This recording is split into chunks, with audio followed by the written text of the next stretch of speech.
मु श्री वैभ्रात कुमार खटुआ माँ बाईदेई computer academy director.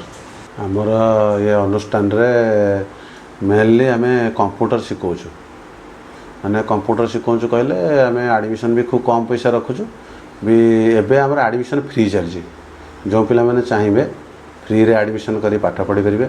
आमर सोमवार ठारू आम +2 आर्ट्स एक कोचिंग व्यवस्था करिछु स्लोप मूल्य रे आम संपूर्ण रूपे पिला मानक गोटे शिक्षा देबु बोली चिंताधारा करिछु। आम इन्स्टिट्यूट रे जो पिला माने पाठ पढ़िबे आम तांको स्वतंत्र गोटे कंप्यूटर गोटे प्लेसमेंट व्यवस्था रखिछु माने पिलाटी पाठ पढ़ले आम जेकोसी जगार ही निजुक्ति दे पारिबु। आम जो कॉलेज रे सब चाकरी करिछु किंतु एडमिशन पे आम स्वतंत्र गोटे सुविधा रखिछु। एडमिशन टी आम फ्री करिछु। मु जो जगार चाकरी करछि सेटा हजे हमर R K institute of engineering technology अपूजा नियाली कटक। सेठी हमर वर्तमान ए वर्ष बीटेक रो गोटे नुआ अप्रूवाल पाइछि कॉलेज किंतु सेठी आम ए वर्ष व्यवस्था करछु जे स्वतंत्र माने पिलांग भी स्वतंत्र पूरा व्यवस्था हेछि एडमिशन ऊपर पूरा भल व्यवस्थाटे कराई।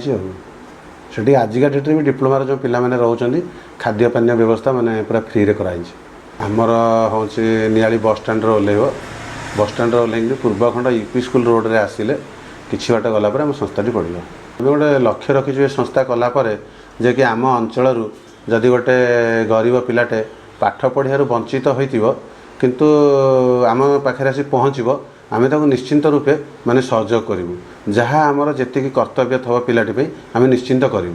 यह आमर आग को प्रयास रहिबो नियालीवासी जदि प्रकृत में आमको टिके आशीर्वाद देवे आम ये संस्था को आगू को नबू आ पिला मानकु माने भल परिवेश रे गोटे वातावरण दे सृष्टि करी गोटे पिला को माने निश्चिंत रूपे गोटे भल मनुष्य रूपे गढ़ी तोड़ू। जदि से माने आम जोगाजोग रे आसीबे आमे तांको पे स्वतंत्र व्यवस्था करूँ पिलाटी पाठ पढ़िबारु माने आम संस्थार लक्ष्य है कौनसी गरीब पिला पाठ पढ़ारू वंचित हेबे नहीं।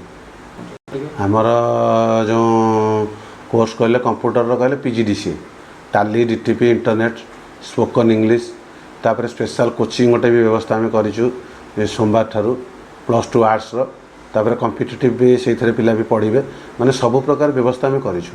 टीचर माने भी हमर बाहर आसुछन्ती माने भल टीचर भी आसुछन्ती पढ़ाया पे।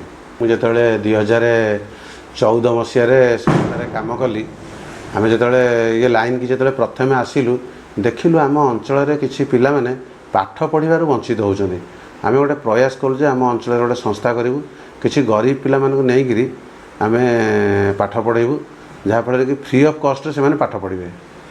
ये बहुत भल भल शिक्षक भी आसुच्च अभिज्ञ शिक्षक मान द्वारा आमर ये अनुष्ठान आमर ये गोटे स्पोकन इंग्लिश व्यवस्था अच्छी पिला माने केमती इंग्लिश रे कथबार्ता करेंगे तापे भी गोटे स्वतंत्र व्यवस्था आम कर।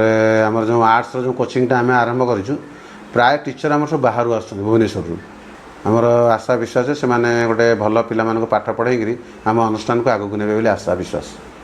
आम संस्थार लक्ष्य है गोटे गरीब पिलाटे केमती पाठ पढ़ो जदि प्रकृत में गोटे गरीब पिला होता आम अनुभव करूँ ताप संपूर्ण रूपे सुव्यवस्था आम करूँ आम अनुष्ठान लक्ष्य। जदि आपण मीडिया बंधु मान तरफ जदि कौन गरीब पिला आम पाखु आणिक आसती आम स्वतंत्र सुविधा करूँ। आमर बहुत कॉलेज वाला सहित आमर परिचय आम जेकोसी कॉलेज रे भी नहीं पिलाटी को मागणा पाठ पढ़ी पारूँ।